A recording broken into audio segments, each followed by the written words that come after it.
Today very important topic we have studied, that is equation of motion by graphical method. Okay, for this, now these three equations of motion are there, that is v is equal to u plus at, this is known as the velocity time relation. S is equal to ut plus half at square, that is the position time relation, and v square minus u square is equal to twice as, that is the position velocity relation. And these we have to verify, we have to derive it by the graphical method. For that we have to use the graph of the motion, which is uniform accelerated motion in a straight line. Uniform accelerated motion means there should be the acceleration in which velocity should change uniformly.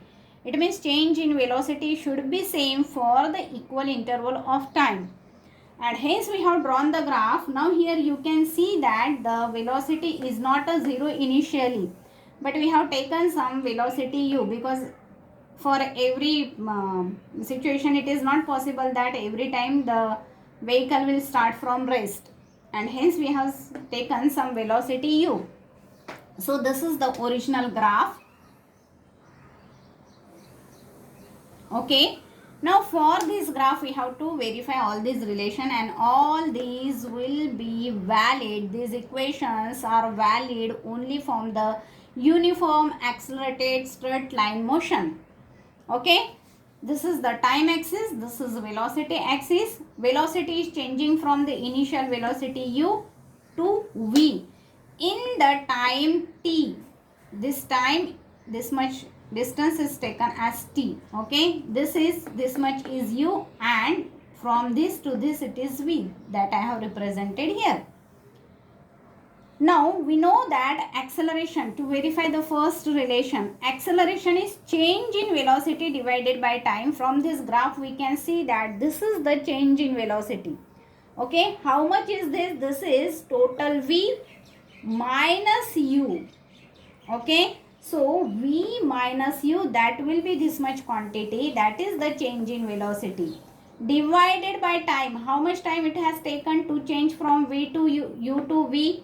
That is time t is taken. So change in velocity means v minus u divided by t, and we are going to get the relation.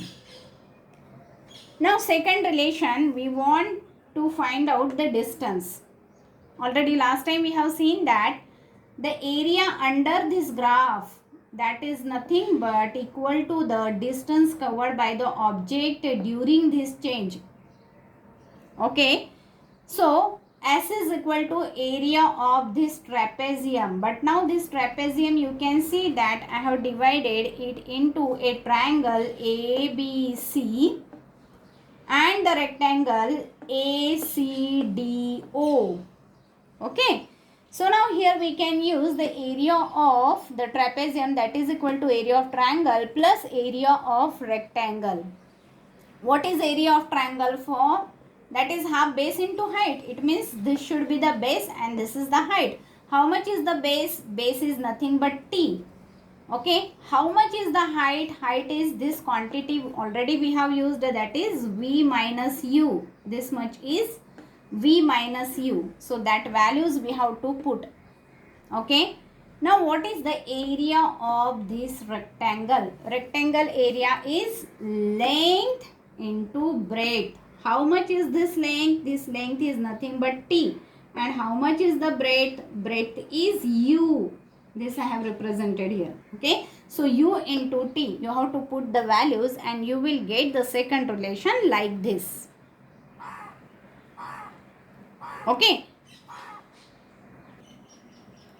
Now to get a third relation, again we are going to use, that is area under the graph, that is equal to trapezium. Now instead of breaking the trapezium into a triangle and rectangle, here we are going to use the area of the trapezium. We know that area of the trapezium is half sum of the parallel sides into the height of the trapezium. What is the height of the trapezium? That is distance between the two parallel sides is the height of the trapezium.